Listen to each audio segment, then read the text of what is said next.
Aaliyah clutched her infant to her chest, expecting judgment the moment she walked into the glass tower of Whitmore Industries, but instead, the CEO himself opened the door.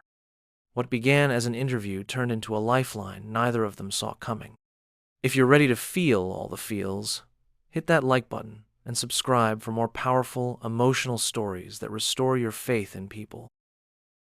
Aaliyah adjusted the strap of the baby carrier for the third time as she stood outside the revolving doors of Whitmore Industries, trying to catch her breath. Her heels wobbled slightly on the polished stone tiles beneath her, and the morning sun was just beginning to climb over the skyline, casting long, judging shadows. Her blouse clung to her back, damp with sweat from the walk across the city, and from the weight of worry more than the weight of her child. Inside the carrier, Luna stirred, letting out a soft, breathy sigh before falling back into the deep, rhythmic sleep of infants who have no idea how fragile the world is. She glanced at the glass doors, watching her reflection merge with the suited professionals streaming in and out. It felt like standing on the edge of two worlds. On one side was the version of her life she had once believed in a career in marketing, bright offices, long coffee-fueled meetings, and the thrill of pitching a bold idea to a skeptical room. On the other side stood the life that had found her instead. That life had arrived abruptly when her husband died in a hit-and-run accident 8 months ago. That life was full of late-night feedings, eviction notices taped to the apartment door, whispered prayers that the formula would last another week, and the slow realization that no one was coming to save her. Aaliyah had applied to dozens of jobs in the past month, casting her resume out like a message in a bottle. Most never replied. A few had sent polite regrets. Only 2 had offered interviews, and one of those had already canceled when she'd asked to reschedule after Luna came down with a fever. So when the call came from Whitmore Industries Zone of the most competitive firms in the city, she hadn't hesitated. She had no childcare, no backup plan, and no clean blazer that fit her postpartum body the way her old wardrobe used to. But she had a name, a time, and a sliver of hope. She took a deep breath and pushed through the doors. The lobby was everything she remembered from her last time in a corporate office, but magnified. Towering ceilings, glass staircases that seemed to float, and an echo of quiet footsteps that made every sound feel like an intrusion. Aaliyah walked to the reception desk, aware of every eye that turned toward the baby strapped to her chest. She had tried to cover the carrier with a soft, neutral shawl, hoping to make it less conspicuous, but Luna's pink hat peeked out anyway. The receptionist looked up with professional neutrality, though her eyes flicked briefly to the baby. "Hi, I'm Aaliyah James. I have an interview with Mr. Whitmore. 10 o'clock. There was a pause, a too long glance at the screen, and then a subtle lift of the eyebrows. The receptionist picked up the phone and spoke quietly into the receiver.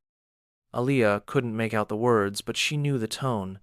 It was the tone of someone passing along a problem, not a guest. She swallowed and shifted her weight, willing Luna to stay asleep just a little longer.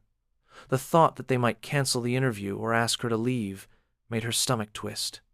She had nothing left to give. This had to work.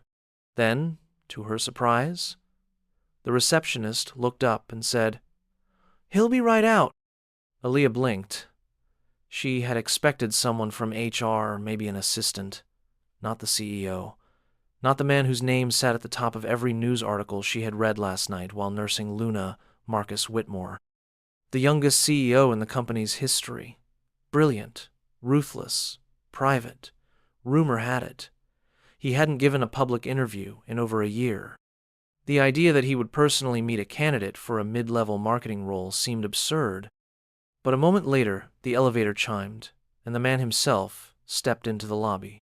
He was taller than she expected, his suit cut with the kind of precision that made you forget about trends.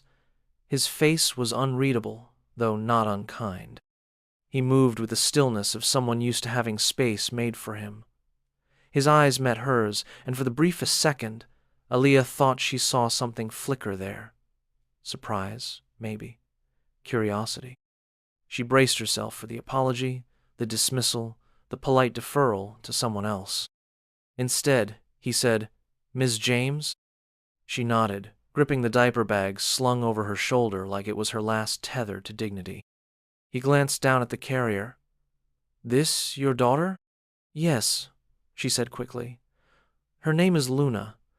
Tu didn't have anyone this morning. I know it's unconventional, and I completely understand if—" "Come with me," he said. It wasn't a question or a reprimand. It was just a sentence. Simple, direct. She followed him to the elevator, past the rows of watching eyes and hushed voices. Someone behind the desk muttered something, and she caught the word baby. But she didn't turn around. Inside the elevator, Marcus pressed a button for the top floor.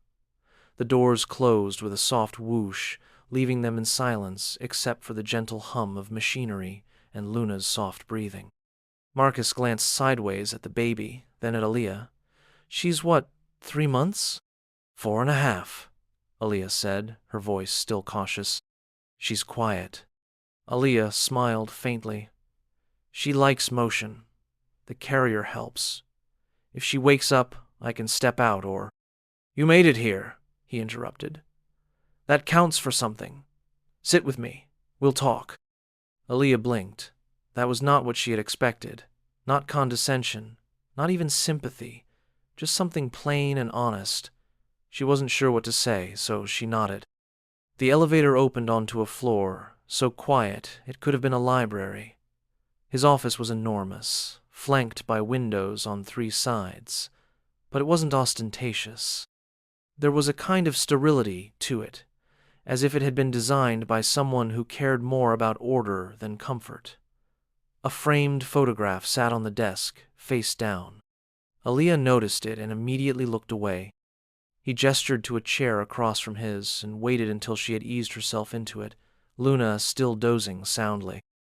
For a moment, he said nothing, just looked at her like he was reading something between the lines of her expression. Then he asked, "Why do you want this job?"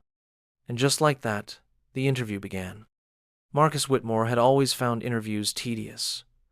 Most candidates walked in armed with rehearsed lines, copied enthusiasm, and thinly veiled desperation. Their resumes blurred together after years of hiring, just rows of bullet points and degrees and previous titles. Few people ever surprised him anymore, and he had stopped expecting them to. That was part of why he rarely conducted interviews himself. He had teams and departments for that, polished professionals who sorted through candidates like spreadsheets. Efficient, predictable. But today, Marcus had felt something shift the moment the receptionist's voice crackled through the line, uncertain and quietly alarmed. "There's a candidate in the lobby. She brought a baby." He had paused, fingers hovering over his keyboard, unsure if he had misheard. Then, for reasons he did not entirely understand, he had stood, buttoned his jacket, and walked to the elevator. Now, sitting across from Aaliyah James, he found himself disoriented in a way he could not explain. It wasn't the baby, though the presence of the small sleeping bundle nestled against her chest did create a strange intimacy in the otherwise cold office. It was her. The way she held herself, spine straight despite exhaustion, clinging to her like a second skin. The directness of her eyes, the quiet steadiness in the way she met his gaze. No one brought a baby to a corporate office expecting kindness. She had walked in knowing it might be the end before it began. That intrigued him. She had answered his first question without hesitation. "Why do you want this job?" "Because I need it. Not for a promotion, not to climb, not to be closer to some future goal, just because she needed it." She had said it clearly, without apology. Now he leaned back in his chair and studied her. Her blouse was wrinkled, the shoulder of her blazer lightly stained where the baby had likely drooled or spit up earlier. There were shadows beneath her eyes, but her voice did not waver when she spoke. Her confidence was not polished or performative. It was quieter than that, earned, not practiced. He glanced briefly at her resume, though he had already read it earlier that morning. A degree in marketing, 4 years at a boutique agency, a string of freelance projects over the past year. Gaps, but nothing that couldn't be explained by the events she had mentioned. He remembered the note from HR when they first passed her file to him. Qualified, but high risk due to inconsistent recent work. Unclear home situation. Marcus hated the term high risk when it came to people. It sounded clinical, disposable. How would you handle a major campaign deadline if your daughter got sick? He asked. His voice was calm, but he knew the question was sharp. Not unfair, but not easy. He needed to know. Aaliyah didn't flinch. I'd figure it out. I have in the past. I'd communicate early, delegate where needed, and work through the night if that's what it took. That kind of juggling burns people out. She nodded. It does, but I've already been through the fire. I'm not asking for less responsibility. I'm just not pretending I don't have a child to take care of. Her honesty unsettled him, but not in a bad way. She did not ask him to lower the bar.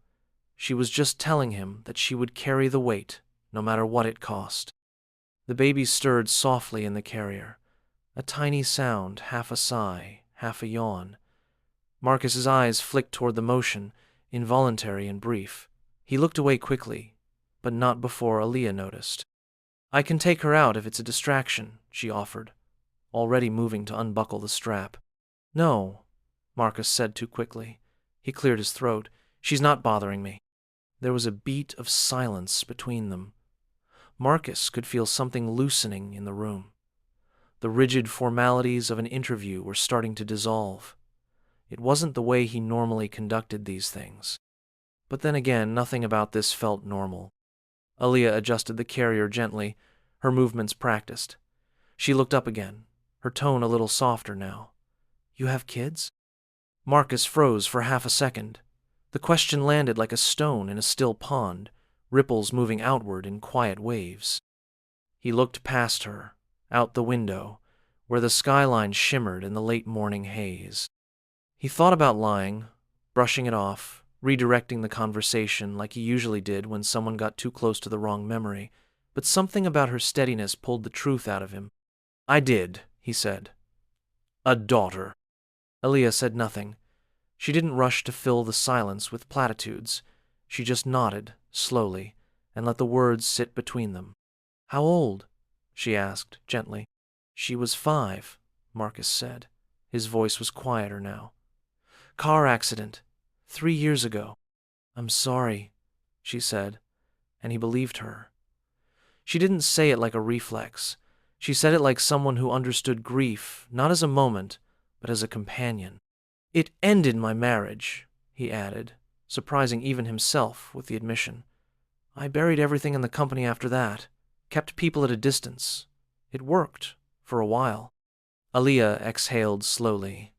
She didn't reach for his hand or offer clichés. She just looked at him, and there was something raw in her gaze. Empathy, without pity. I used to be terrified I couldn't raise her alone, she said. Now I'm terrified I'm the only one who can. Marcus looked down at his desk. The photograph, still face down, seemed suddenly louder in its absence. I didn't mean to make this personal, she said after a moment. No, he said. I think maybe that's why this matters. He looked at her again, really looked. She had the qualifications, yes, but more than that, she had the kind of resilience that couldn't be trained. She had shown up when most people would have canceled. She had walked into one of the most intimidating lobbies in the city, carrying her daughter and her dignity in equal measure. She had not asked for sympathy. She had asked for a chance. And Marcus, for the first time in a long while, felt the stirrings of something like purpose. He stood. She rose with him, carefully, her arms instinctively adjusting the carrier. You're not the usual candidate, he said. I didn't think I would be, she replied. I want you on the team, he said. We'll make it work. Her lips parted slightly, the beginnings of a protest or a question forming, but he stopped her with a small wave of his hand. I don't hire based on appearances or inconvenience. I hire based on what someone brings to the table. And you bring something I haven't seen here in a long time." Aaliyah blinked once, then twice. Her hands clenched slightly around the strap of the carrier, as if anchoring herself in the moment. "Thank you," she said finally, her voice thick. He nodded and extended his hand. "I'll have HR send over the details. You start Monday." She took his hand. It was a firm grip, warm, real. As she turned to leave, Luna stirred again, this time a little more awake.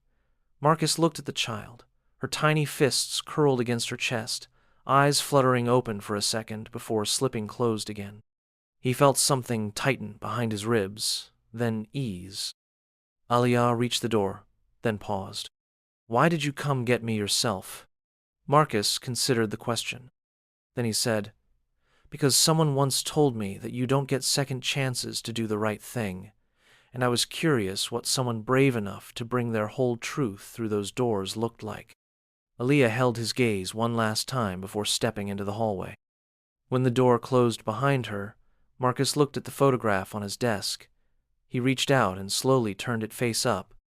It was of his daughter. Her eyes, impossibly bright, stared back at him, and for the first time in a long while, he didn't look away. The chair Aliyah sat in felt both too stiff and too soft. She tried to adjust her posture without shifting Luna too much, aware of every movement, every creak of leather as she settled in. Across from her, Marcus Whitmore watched with an expression that gave nothing away. Not impatience, not interest. Just calm neutrality. The kind that could either mean he was judging her silently or simply waiting for her to reveal who she was. The office, bright and tastefully minimal, felt like the wrong place to hold a baby, but Luna remained asleep, nestled securely against her. Aliyah folded her hands over her lap and waited for him to begin. Her breath caught for a moment when she realized this interview might still be real, might actually go somewhere. She had braced for rejection the moment she walked into the building, and yet here she was, on the executive floor, sitting across from the CEO himself. Marcus spoke first. "Let's forget the resume for a moment." Aliyah blinked. "All right. I want to know how you think," he continued. "Let's say we're preparing to launch a rebrand for a legacy product. The numbers are flat, the client is worried, and your team has no unified direction. What do you do in the first 72 hours? She hesitated only for a breath, the shift from personal to professional, sharp but not unwelcome. She leaned in slightly, her voice finding steadiness again. "First, I'd ask to see what data we already have. Sales performance over the last 2 years, audience segmentation, customer feedback, if any exists. Then I'd meet with the team. Not in a conference room, somewhere neutral. I'd want to hear what each person thinks the problem is before telling them what I think. That usually reveals more than the reports." He watched her, with an unreadable gaze. "Go on," he said.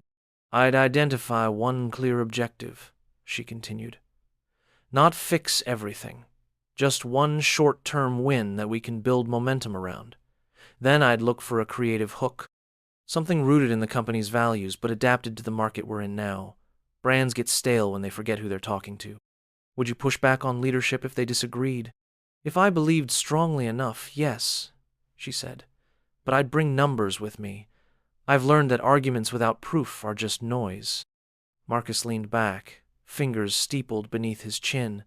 The air in the room had shifted. This was no longer a test. It was a conversation. "You speak like someone who's led teams before," he said. "I have," she replied. "Small ones, nothing like this place, but pressure doesn't scare me." "You sure about that?"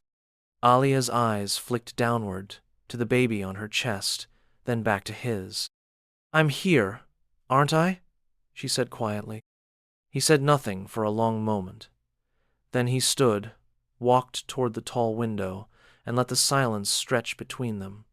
He clasped his hands behind his back, looking out at the city.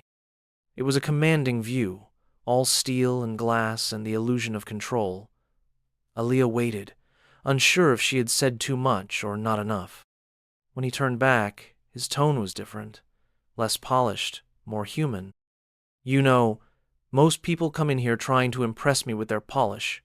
You're the first one in a long time who made me stop and listen." She let out a breath she had not realized she had been holding. "I wasn't trying to impress you," she said. "I just needed the job." "You still do," he said almost to himself. "And that's why I believe you." He walked to his desk and picked up a pen, tapping it lightly against a legal pad. "Marketing manager, full-time, salary to be negotiated with HR, you'd start Monday, flexible hours, remote option on non-client days. I don't have a formal daycare policy yet, but if you need to keep your daughter nearby in the early weeks, we'll figure it out." Aaliyah stared at him. For a moment, the words did not register. "I have the job?" "You do. But you haven't even spoken to HR," she said. "I didn't even finish answering the scenario." "You answered more than I asked," Marcus said. "You came in today prepared to walk through fire. That tells me everything I need to know about how you'll handle pressure." The tears came before she could stop them. Not sobs, just a sudden stinging warmth at the corners of her eyes. She blinked them back quickly, biting her lip, willing herself not to lose composure in front of the man who had just changed everything. "I wasn't ready for a yes," she admitted, voice thick. "Most people aren't," he said. "But you earned it." Aaliyah stood slowly. Luna stirred but did not wake. She extended a hand and Marcus took it without hesitation. His grip was firm, not overpowering, but solid in the way that mattered. They held the handshake a beat longer than necessary. "Thank you," she said. "Really." "I'm not doing you a favor," he replied. "You'll do good work here, and you'll prove a few people wrong while you're at it." Her eyes met his, and she saw a flicker there. Not attraction, not exactly. Something deeper. Recognition. A quiet understanding that they had both been shaped by loss, by the kinds of struggles that lived in silence. "I'll see you Monday," she said. As she reached the door, Marcus added, "Ms. James?" She turned. "You mentioned needing this job. I hope that, in time, you'll also want it." She nodded. "I already do." And then she walked out, past the glass walls and stunned assistants, out through the elevator and into the daylight, heart pounding in a new rhythm. Not fear this time, not desperation, just possibility. Behind her, Marcus sat back down and stared for a long time at the door she had just closed. He did not look at his computer. He did not call for his assistant. He simply sat in the quiet, the echo of a baby's soft breathing still lingering in the air. For the first time in years, the silence did not feel heavy. It felt open. Something had changed. He just did not know what it was yet. The first morning of Aaliyah's new job began with the alarm buzzing softly at 5:30. She had barely slept, her nerves twisting tighter with each passing hour of the night. Luna had woken twice, hungry and fussing, but now she was asleep again, curled in the bassinet by the foot of the bed. The apartment was still and dim, its silence interrupted only by the hum of the refrigerator and the occasional creak of old pipes. Aaliyah sat on the edge of the mattress, blinking at the faint light that bled through the blinds, and whispered to herself that she could do this. She dressed quickly, moving around her small bedroom with the careful grace of a mother used to navigating space without waking a child. Her blouse was the only one left that didn't need ironing, and her slacks were slightly loose after weeks of skipped meals and stress. She ran a comb through her hair, applied a touch of concealer, and dabbed her lips with balm. She wanted to look put together, even if she felt like a bundle of nerves wrapped in uncertainty. By 6:30, Luna was awake and smiling, oblivious to the milestone her mother was preparing for. Aaliyah fed her, changed her, and sang a quiet lullaby while swaying side to side. Then she strapped the baby securely into the carrier. Luna gurgled with contentment, snuggling close to her mother's chest as if the world beyond the walls didn't matter. The commute was a blur. A short bus ride and a long walk, then a crowded subway ride filled with brief glances and the occasional soft smile from other passengers who noticed the sleeping baby. Aaliyah kept her gaze forward, and her thoughts fixed on the first step through the doors of Whitmore Industries. As she approached the building, her grip on the carrier tightened. She whispered to Luna, "We've got this," even though she wasn't sure she believed it yet. Inside the lobby, the receptionist offered a thin smile and handed her a badge without comment. Her name was already printed, laminated, clipped neatly. Aaliyah clipped it to her collar and moved toward the elevator, trying not to think about how many people had probably whispered about her after she left the building days earlier. When she stepped out onto the 15th floor, her new department buzzed with quiet activity. Phones rang softly, keyboards clacked, and hushed voices moved through ideas and tasks. The space was modern but not flashy, with clean lines, muted tones, and just enough greenery to keep the place from feeling sterile. Several pairs of eyes turned toward her as she walked through the entryway. A few people nodded politely. Most stared. She was met by a young woman with a clipboard and a bright smile. "Hi, you must be Aaliyah. I'm Carla from HR. I'll walk you through orientation." Aaliyah nodded and followed her down the hall, aware of how the sound of her steps seemed louder than anyone else's. Carla showed her the break room, the restroom, the nursing room Whitmore Industries had added recently but rarely used.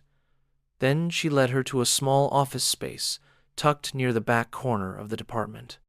"This is your desk," Carla said, gesturing toward a cubicle with a wide monitor and a fresh notepad. Aaliyah stepped inside and looked around. The space was surprisingly spacious, with natural light filtering through frosted glass. Luna had fallen asleep again, her small form rising and falling gently against Aaliyah's chest.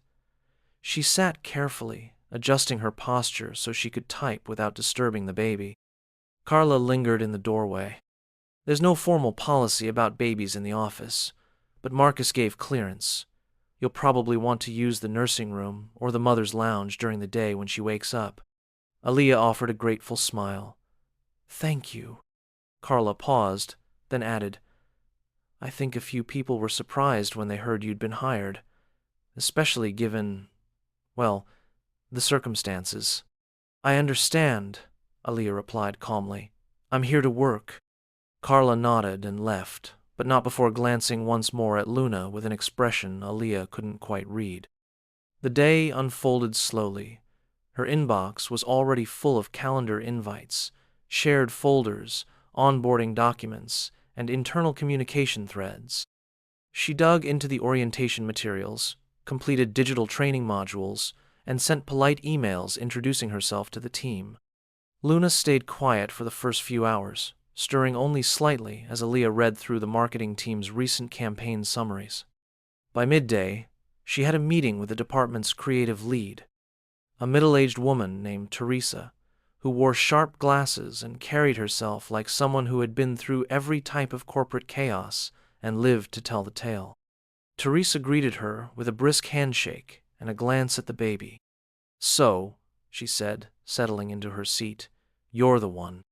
Aaliyah sat across from her, unsure what to say. "Marcus doesn't usually get involved in our hires," Teresa continued. "He certainly doesn't personally walk them into his office. So, whatever it is you said or did, congratulations. The rest of us are still catching up." Aaliyah smiled carefully. "I'm just here to contribute." Teresa tapped a pen against the side of her notebook. "We've got a product launch coming up.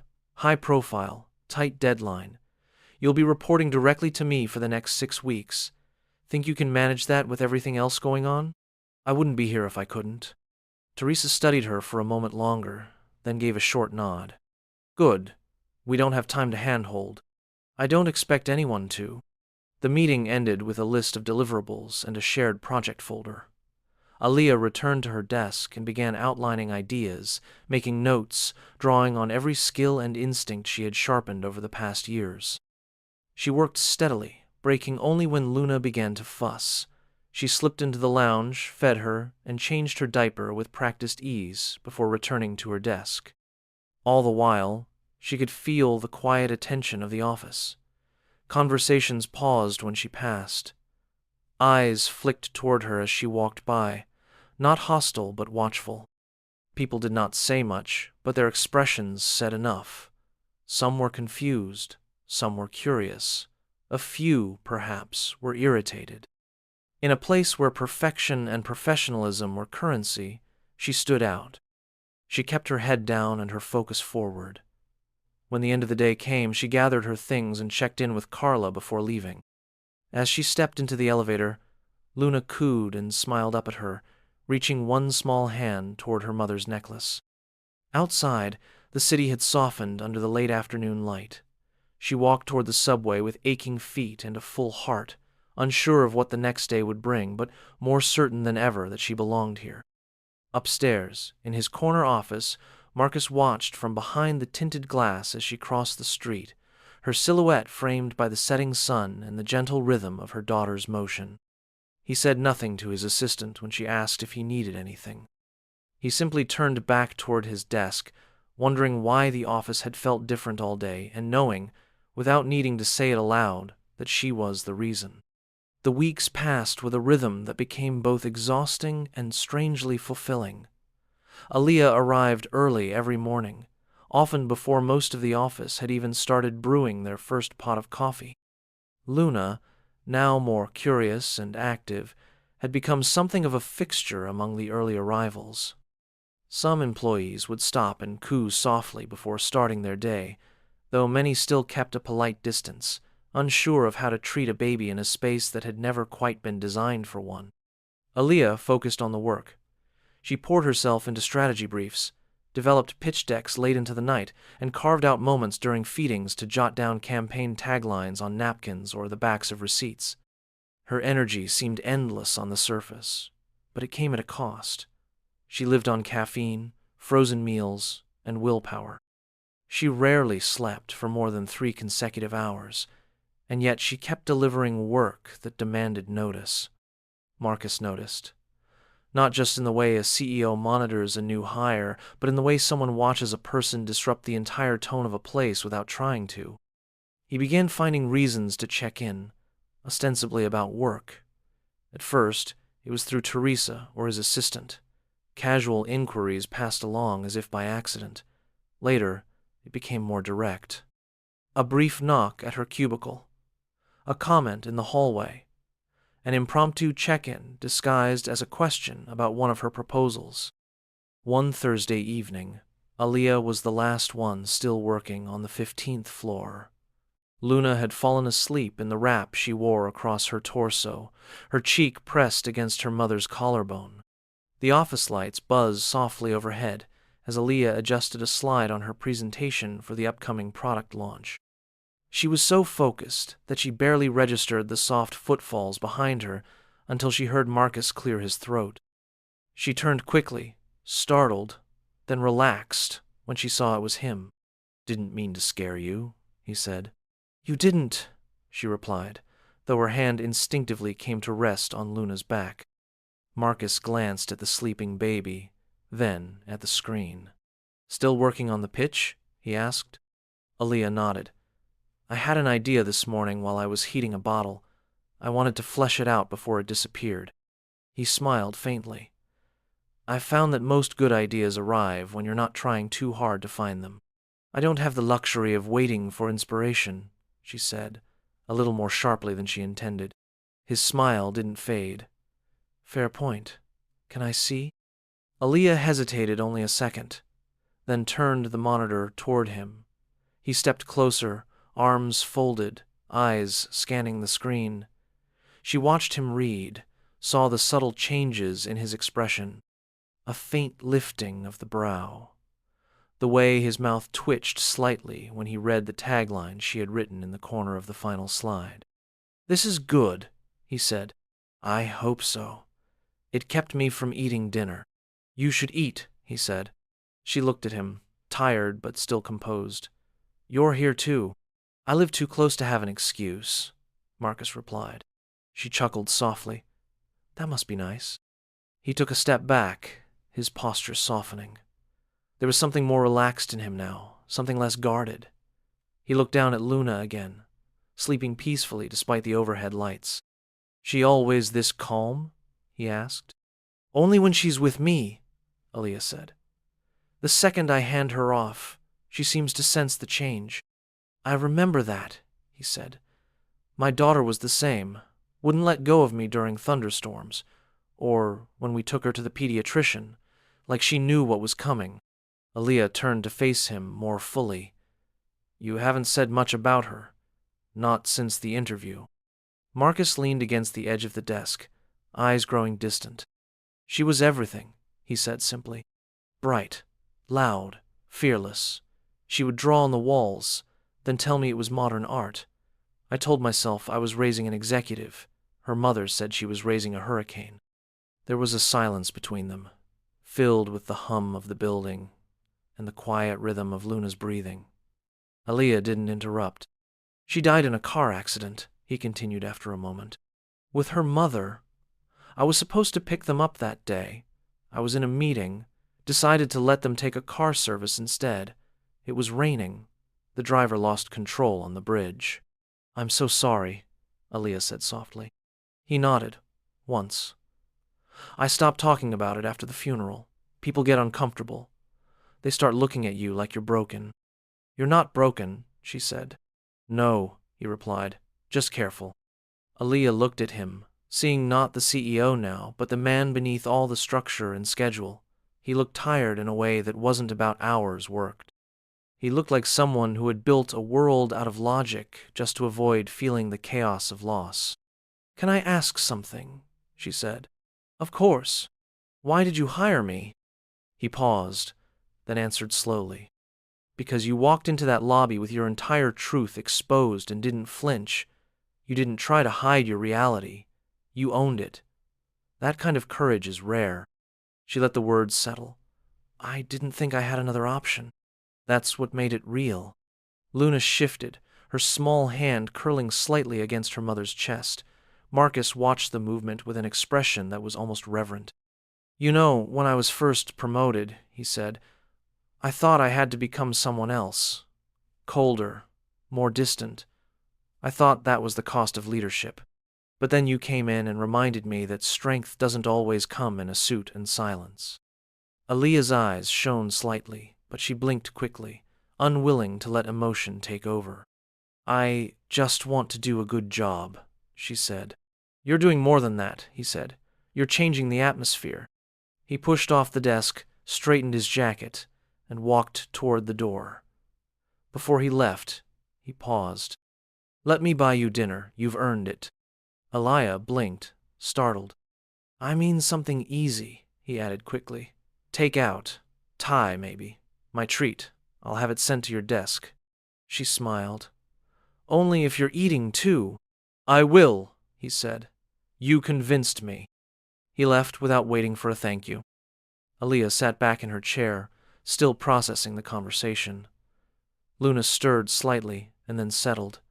She looked down at her daughter, then back at the screen. Something was shifting. She felt it.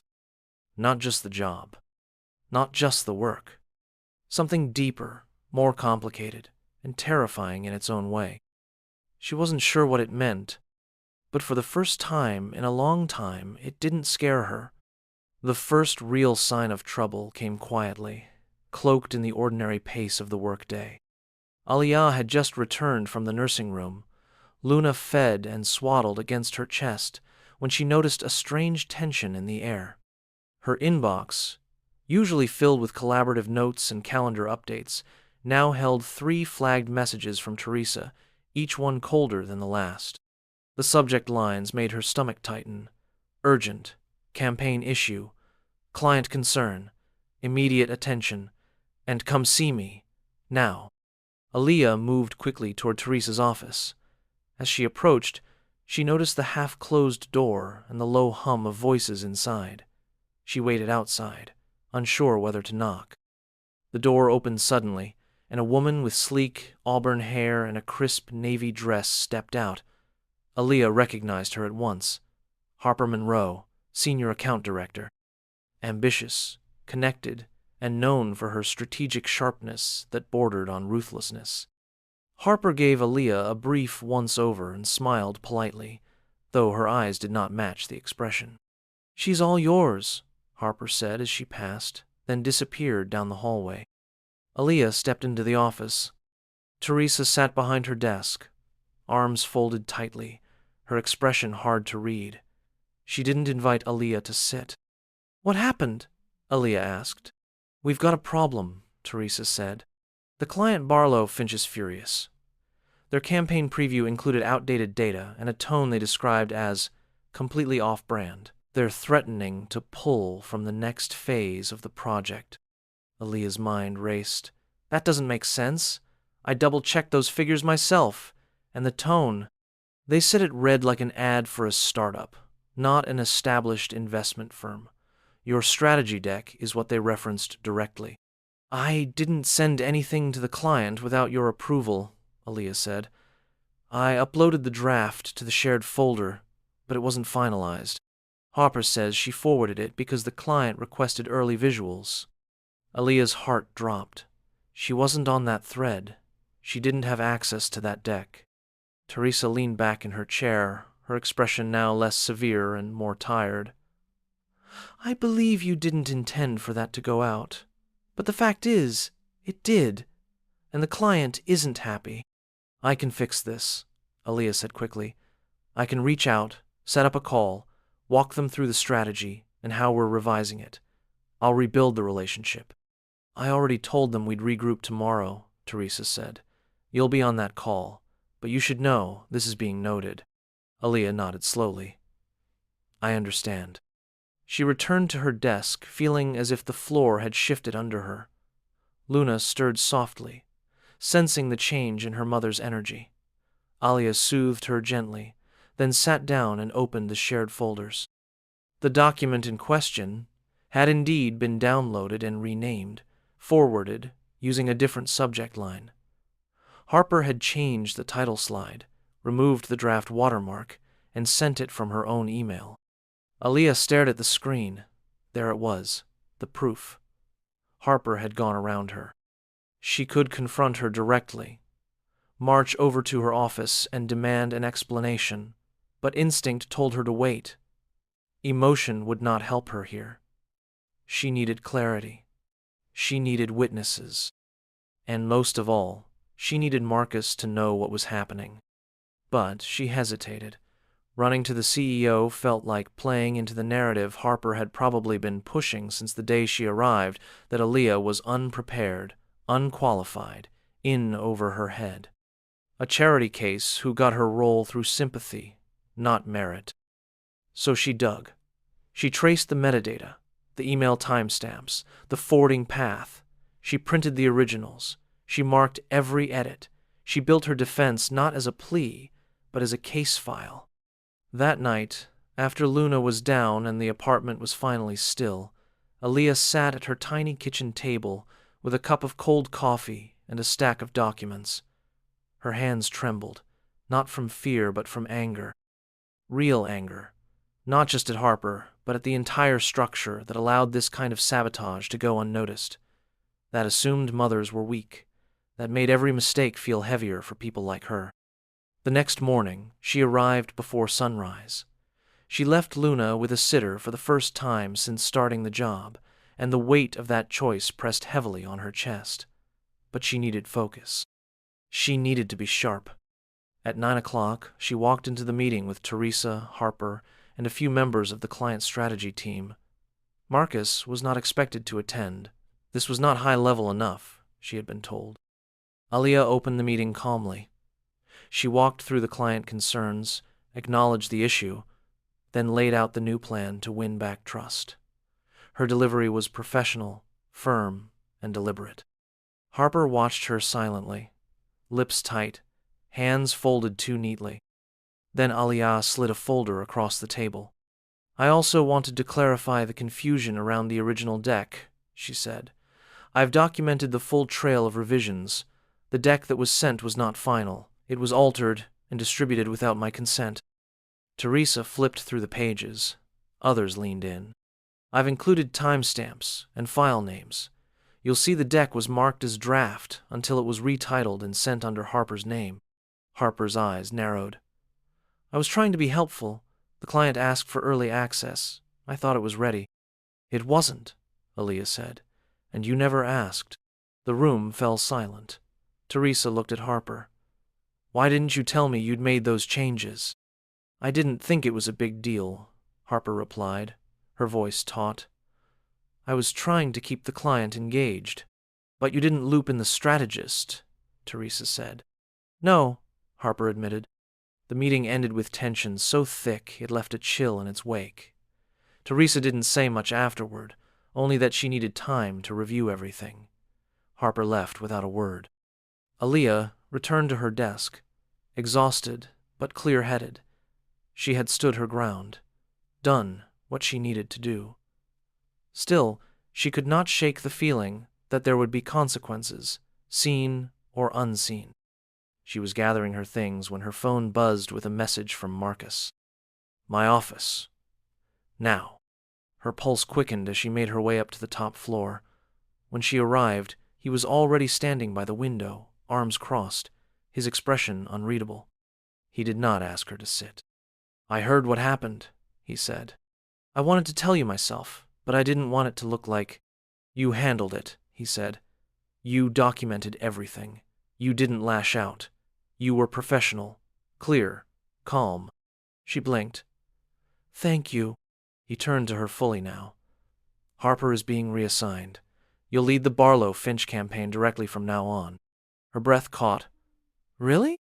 You earned it. I don't promote based on noise. I promote based on proof. For a moment, she could not speak.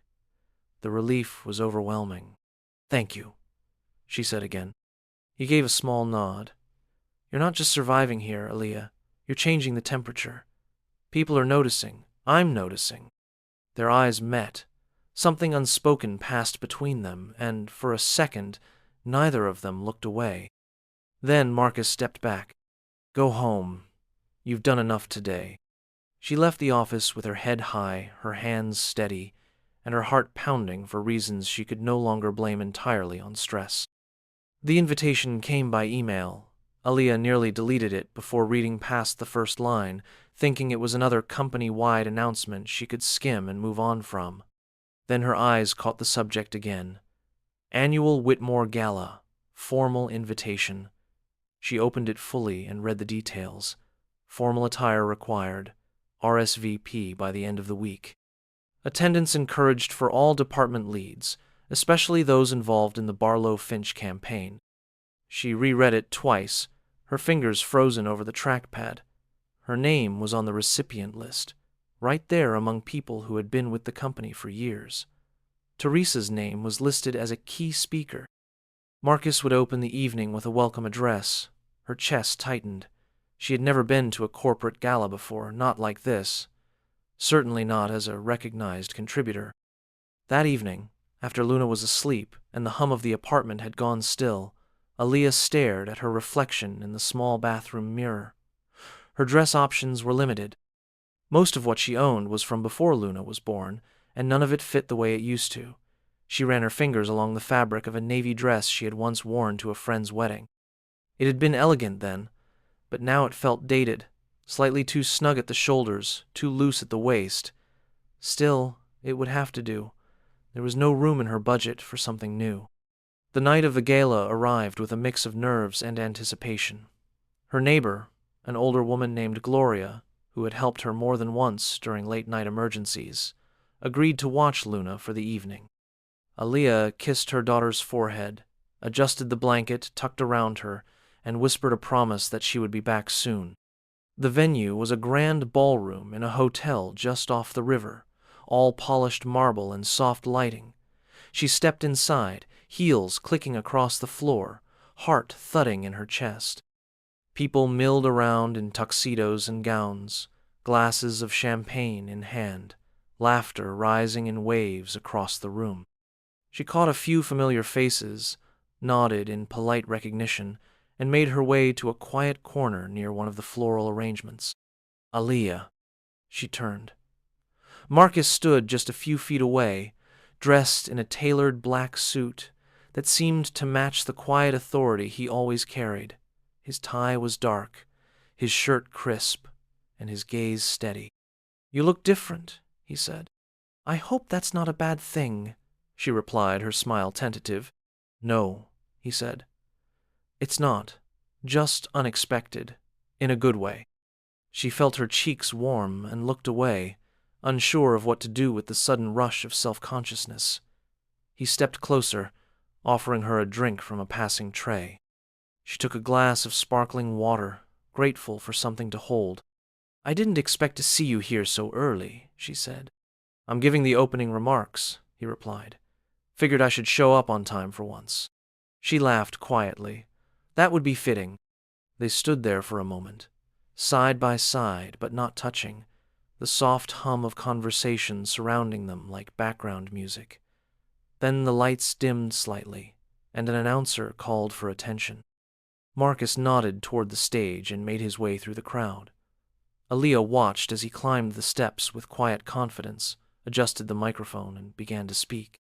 He talked about resilience, about transformation, about what it meant to carry the weight of pressure without losing humanity.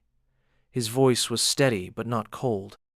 He spoke not just as a leader, but as a man who had known setbacks and found a way through them. And when he mentioned the Barlow-Finch campaign as a model of recovery and innovation, his eyes briefly found hers in the crowd. Aaliyah's heart skipped. He did not say her name. He did not need to. After the speech, there were rounds of applause, clinking glasses, and more conversations. Teresa found her by the hors d'oeuvre table and gave a rare smile. You impressed a lot of people these past few weeks, she said. Just doing my job, Aaliyah replied. Doing it well, Teresa corrected. Keep it up. Aaliyah nodded, the words filling a part of her that had been running on empty for a long time. The idea that she could be seen not just as a mother juggling responsibilities, but as a professional with value that mattered more than she had expected. Later, as the string quartet shifted into something more lively and couples began to move onto the dance floor, Marcus found her again. This time, there was no hesitation in his approach. Dance with me, he said. Aaliyah blinked. You dance? I used to, he said. I might be a little rusty. She hesitated only a moment before taking his hand. His palm was warm, his grip gentle but sure. He led her onto the floor, and the music settled into a smooth rhythm. They moved together easily, as if they had done this 100 times before. You surprise me, she said as they turned. How so? I thought you were all logic and structure. I used to be, he said, but then someone walked into my lobby with a baby and turned everything upside down. She looked up at him, her expression softening. I didn't mean to disrupt your life. You didn't, he said. You reminded me that there's more to it. Their movements slowed as the music drifted into something softer. They were closer now. The air between them shifted. He looked at her, eyes searching. I think about you, he said quietly. Marcus. I know, he said quickly. I'm your boss. This complicates things. I get it. I wasn't going to say that, she said. I was going to say, I think about you too. The admission hung in the space between them, fragile and uncertain. He leaned in slightly, as if to say something more, but a sudden call from across the floor interrupted them, one of the board members waving for Marcus. He hesitated, then stepped back. I have to take that, he said. Aaliyah nodded. Go. He gave her one last look before walking away, swallowed by the sea of black suits and laughter. She remained on the edge of the dance floor, her heart still racing, her hands warm from his touch. For the first time, she allowed herself to wonder what it would feel like if this became something more than a job. If the man who had given her a second chance could also become someone who stood beside her not just at work but in life. But she pushed the thought away. Not yet. As the night wound down, she collected her coat, said her goodbyes, and slipped out into the quiet evening. The wind was cool, the city lights flickering across the river. Her phone buzzed with a photo from Gloria Luna asleep, one hand curled around a stuffed bear. Aaliyah smiled, holding the phone to her chest. Something had shifted tonight. Not everything, not all at once, but enough to know that the story she was writing no longer belonged to survival alone. The morning after the gala, the office felt different. Nothing had changed visibly, but there was a new current under everything. Greetings were slightly warmer, looks lingered longer, and even the ever-serious Teresa had given Alia a quiet nod that suggested a deeper kind of respect. But Marcus was nowhere to be seen. Alia tried not to read into it. CEOs had busy schedules. He was probably buried in meetings or out of the building entirely. Still, something about his absence unsettled her more than she cared to admit.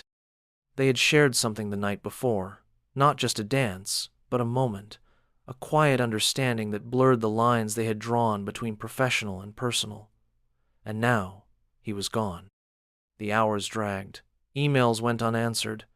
Calendar updates showed him working remotely. But that was it. No message. No acknowledgement of what had passed between them. By the afternoon of the third day, Alia could not ignore the knot forming in her chest. It tightened with each hour, pressing into her ribs like an old, familiar ache. She knew this feeling. This was the space where hope began to erode, where silence became louder than any answer. She had felt it before, when the hospital called about her husband, when the job interviews stopped responding, when the lights in her apartment flickered and she had to choose between groceries or heat. By Thursday, she stopped checking her inbox for anything personal. She buried herself in project work, doubled her efforts, refused to give anyone a reason to think she was distracted. If Marcus wanted distance, he had every right to it. But a part of her, a part she thought she had quieted, could not stop replaying the last few moments of their dance. The way his eyes had softened, the way his hand had lingered when he stepped away. That part of her had started to believe that maybe, finally, there was room for more than just endurance in her life. It was almost a relief when Luna came down with a fever. It began late Friday night, just a mild warmth on her forehead, and a strange listlessness in her movements. By morning she was burning with heat, cheeks flushed, and breathing slightly faster than normal. Alia tried to stay calm, remembering the pediatrician's guidance, checking Luna's temperature every hour, offering fluids, and waiting to see if it would break. When it didn't, she called the emergency line and was told to bring her in. She grabbed her bag, her keys, and wrapped Luna in a blanket. They arrived at the urgent care clinic just before noon. The waiting room was crowded, filled with coughing children and tired parents. Alia held Luna tightly, murmuring soft reassurances while filling out forms with one hand. The doctor saw them an hour later and confirmed a viral infection. Nothing life-threatening, but it would take time, rest, and constant monitoring. As she stood outside the clinic, holding Luna close in the cool afternoon air, her phone buzzed. It was a number she didn't recognize. She almost let it ring out of habit, but something in her gut told her to answer. "Alia," came Marcus's voice, low and steady. She felt her breath catch. "Hi," she said, trying to keep her voice neutral. "I heard from Teresa that you missed this morning's briefing. I'm sorry," she said quickly. "Luna's sick. We're just leaving urgent care now. I didn't have time to email." There was a pause on the other end. "Is she all right?" "She will be. It's just a virus, but she's uncomfortable, needs round-the-clock care for a few days." "I see," he said. Another pause.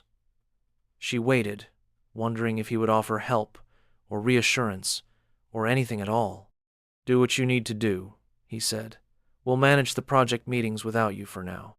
That was all. No more than that. His tone was clipped, polite, distant, the opposite of what she had felt that night at the gala. "Right," she said softly. "Thanks." He hung up without saying goodbye.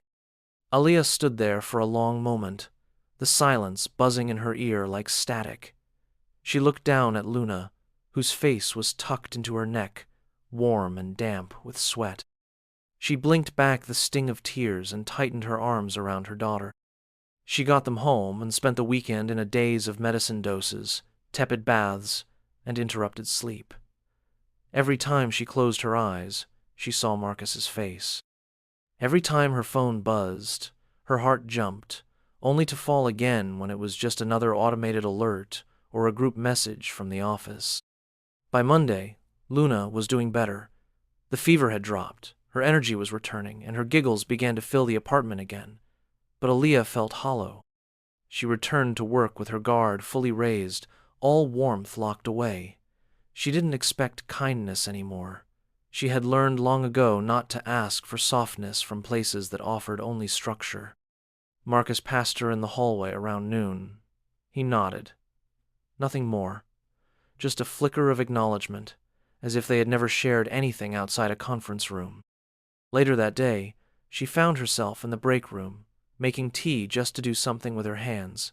Teresa walked in, reached for a mug, and glanced sideways at her. "He's been like that since the gala," Teresa said. Aaliyah turned. "I'm sorry?" "Marcus," Teresa replied. "Something happened that night, didn't it?" Aaliyah said nothing. "I've known him a long time," Teresa continued. "He's good at walls. Built them around himself after the accident. But lately, I thought he was letting someone in." Aaliyah looked down at her tea. "He pulled away," she said. "I didn't ask him to." "No," Teresa said. "That sounds like him." They stood in silence for a moment before Teresa added, "Just don't let his fear undo your strength. You're doing great work. Don't forget that." That evening, Aaliyah stayed late at her desk, not out of obligation but out of a need to reclaim something. She reviewed every detail of the next client presentation, tweaked the visuals, refined the messaging. When she finally stood to pack up, the floor was nearly empty. As she stepped into the elevator, Marcus entered from the opposite hallway. Their eyes met. He started to say something, then stopped. The elevator doors slid open. She stepped in without waiting. But just as the doors began to close, he reached out and held them open. "I'm sorry," he said quietly. She looked at him, tired, worn, guarded. "For what?" she asked. "For disappearing," he said. "For not knowing how to stay." Aaliyah held his gaze. "I don't need you to stay if you're going to keep stepping back every time it gets real." "I know," he said. "I don't want to be your soft place, only when it's convenient." "You're not," he said. "You're more than that." The elevator beeped, reminding them that the doors were still waiting. "Then say what you mean," she said. Marcus hesitated. "I'm scared," he admitted, "but I still want to try." Aaliyah stepped back and let the doors close between them. She didn't say no, but she wasn't saying yes until he meant it. Monday came without fanfare, the city shaking itself awake beneath a thin layer of fog. At Whitmore Industries, the buzz of the office returned in full force. Emails multiplied by the hour. Clients scheduled last-minute calls. Departments juggled overlapping deadlines.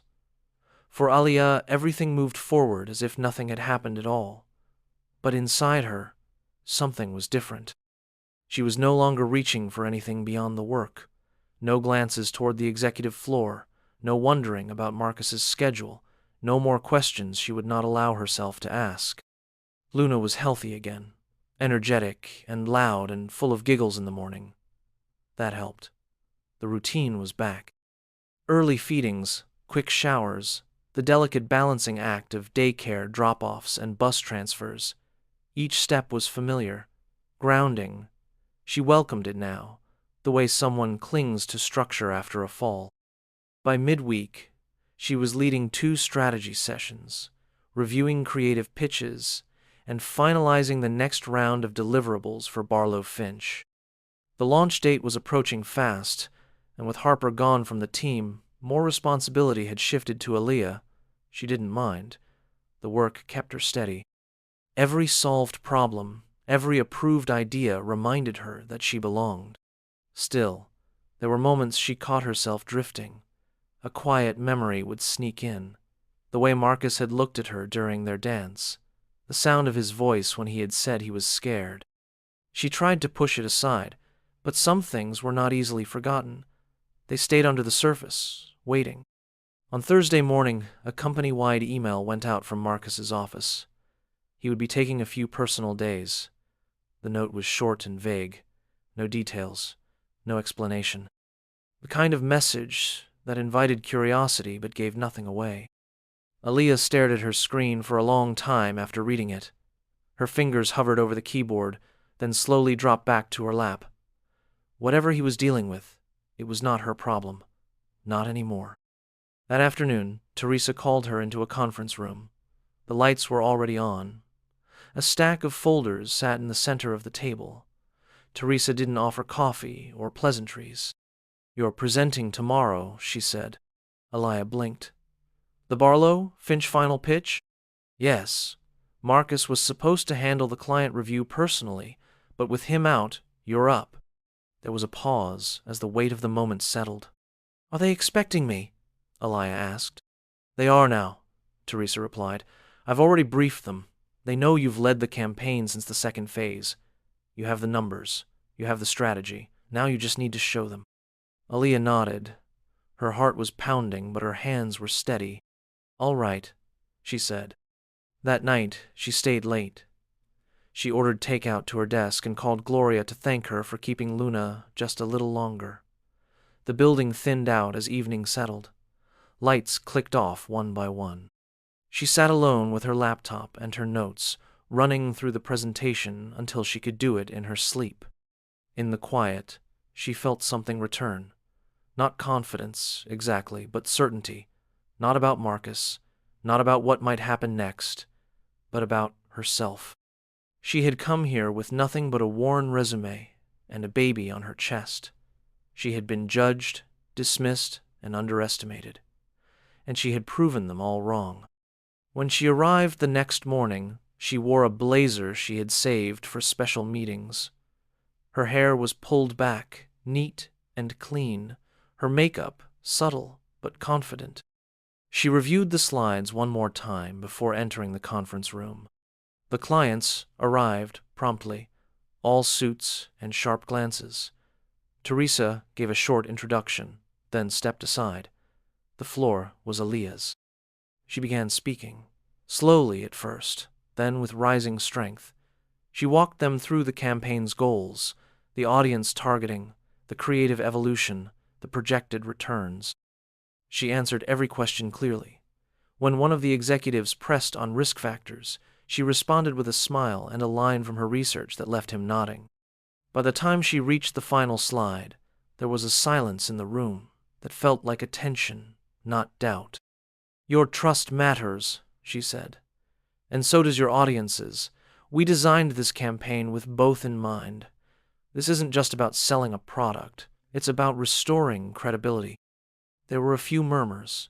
Then one of the partners spoke up. "I like her," he said to Teresa. "Direct, no fluff. Let's move forward." That was it. The moment passed in a flash, but it left a mark. Teresa nodded once and dismissed the room with a promise to follow up. As the clients filed out, she turned to Aaliyah. "Well done," she said. Aaliyah let out a breath she hadn't realized she was holding. Later that afternoon, as she was preparing to leave for the day, she found a note on her desk. It was folded once and left without a name. "You carried it. I saw it." No signature, just that. Her fingers trembled slightly as she read it again. The handwriting was unmistakable. That evening, she picked up Luna and walked home in a slow drizzle. The rain soaked through her sleeves, but she didn't rush. She breathed it in, let it settle. Something had shifted. The next morning, she found an email from Marcus. No subject line, just a single sentence. "Can we talk?" She waited until the afternoon to respond. When she finally clicked reply, her hands were steady. "Yes, but only if you mean it this time." His reply came within minutes. "I do. Meet me on the rooftop, 7. The rooftop was quiet when she arrived, the skyline wrapped in dusk. The air was cool, and the city lights blinked like distant stars. Marcus was already there, standing near the edge, hands in his pockets. When he saw her, he turned. "I thought I lost the right to ask you here," he said. "You didn't lose it," she said. "You stepped away from it." "I was afraid," he admitted, "that if I let this grow, I'd ruin it, or lose it." Aaliyah moved closer. "Everything good in life comes with risk. You taught me that, just by giving me this chance." "I gave you a desk," he said. "You did everything else." They stood there for a long moment. "I don't want to run anymore," he said. "Not from this. Not from you." Aaliyah looked at him, the fear still flickering behind his words, but the truth shining through it. "Then stay," she said. "But don't make me prove I'm worth choosing." "I won't," he said. He reached out. She let him take her hand. The city moved around them, but on that rooftop, the world held still. Whatever came next, they would face it with their eyes open, together. The first signs of spring were just beginning to show themselves in the city, soft greens emerging along the sidewalks, windows opening again to let in air, not yet warm but full of promise. At Whitmore Industries, the seasons had shifted too, though not in ways most employees could clearly name. The office felt different, lighter, more connected. The hard edges of competition had softened, replaced with an unspoken sense that people mattered just as much as performance. Aaliyah arrived at work with Luna, tucked into the crook of one arm and a small diaper bag slung across her shoulder. The front desk staff no longer stared when they saw her. In fact, they smiled. One of the security guards kept a small plush giraffe behind the desk just for Luna, handing it over with a quiet grin as she passed each morning. It was a rhythm now. Normal. She was not just tolerated here. She belonged. In the months since the rooftop conversation, things between her and Marcus had grown slowly and carefully. They were still colleagues during the day, still professional in meetings and structured in public spaces. But outside those hours, they had begun to build something real. Conversations had deepened. Dinners had become more frequent. And Luna, ever watchful, had come to recognize Marcus with the kind of quiet trust children gave only to those who earned it. He never rushed them. He never made promises he could not keep. Instead, he showed up, consistently, gently. Whether it was bringing soup when Luna caught another cold or sitting beside Aaliyah on her couch after a long day while they said nothing at all, he was present. That, more than anything, had taught her how to breathe again. The company's quarterly gala arrived with a quieter buzz than the one before, but it carried weight. This time, Aaliyah was not just attending, she was being recognized. Teresa had delivered the news herself. "You're being honored for outstanding leadership on the Barlow Finch campaign," she said, placing a crisp invitation on Aaliyah's desk.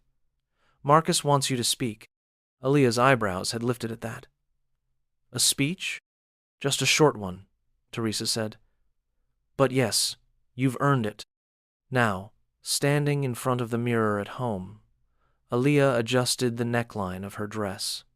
It was new, simple and elegant, with a slate blue tone that brought out the warmth in her skin. Luna sat on the bed behind her, chewing on a teething ring and babbling to herself. Aaliyah turned and smiled at the sight. "You think I can pull this off?" she asked her daughter. Luna squealed and waved her ring in the air. "I'll take that as a yes." Marcus arrived shortly after, dressed in his usual quiet elegance. When he saw Aaliyah, he paused, then smiled in that small, deliberate way that still made her heart flutter. "You look beautiful," he said. "Thank you," she replied, adjusting Luna's sweater before handing her off to Gloria, who had once again agreed to babysit. They rode to the gala together, hands brushing but not clasped, words exchanged in soft tones that carried the intimacy of shared understanding. The ballroom was already full when they arrived. The crowd parted slightly when Marcus entered, as it always did, but this time he did not walk ahead. He stayed beside Aaliyah, introducing her to colleagues and clients alike, never once diminishing her presence. When it was time for her speech, she stood behind the podium, heart racing but face calm. The room hushed, the lights dimmed slightly. She looked out at the crowd and saw familiar faces. Teresa, arms crossed and nodding. Carla from HR. Even Harper, now reassigned but still watching from the side, her expression unreadable. Aaliyah took a breath. When I walked into this building for the first time, I was carrying my daughter and everything I was afraid of. I thought someone would send me away. I thought there was no room in a place like this for someone like me. She paused. No one moved. But instead of judgment, I was given a chair, a chance. And that chance changed everything. She glanced toward Marcus, who met her eyes with the quiet intensity he always carried when the world faded around them. I did not get here alone, she continued. And I think that's the most important part. Success doesn't mean shutting out the world. It means opening it wider and letting more people in, especially those who are balancing more than we see. There was a moment of silence after she stepped back. Then applause, warm, real, growing steadily until it filled the room. Later, as people mingled and music rose again, Marcus found her near the dessert table. "You made a room full of executives tear up," he said. "Even Teresa looked like she might have a soul for a second." Aaliyah laughed. "I doubt that." "I don't," he said. "You're changing things here, more than you realize." She looked at him, a question lingering in her eyes. "You mean professionally?" "I mean everything." Before she could respond, a familiar cry rang out near the edge of the ballroom. Gloria stood in the doorway, Luna in her arms, clearly unhappy about the car ride over. Aaliyah rushed over, reaching for her daughter, who calmed almost instantly once she was in her arms. "She wouldn't settle," Gloria explained. "I thought you'd want to see her." "I'm glad you did," Aaliyah said, kissing Luna's forehead. She turned and saw Marcus approaching. Luna stretched toward him, arms outstretched, no hesitation in her face. "Hey, sweetheart," he said, taking her gently. Luna giggled, grabbing his collar with both hands. Aaliyah stood beside them, heart full, watching this moment that felt like something whole. The band struck up a slow tune, and the lights dimmed again. Marcus looked at Aaliyah. "One more dance?" he asked. She nodded. They stepped onto the floor. Luna nestled between them and moved in a gentle sway that felt less like a performance and more like a quiet promise. Around them, the evening continued. Champagne glasses clinked. Laughter rose. Conversations swirled. But in that small circle of light, Aaliyah, Marcus, and Luna turned gently together. And when Luna looked up, eyes wide and curious, she said her first clear word in front of a crowd. "Daddy." The music softened.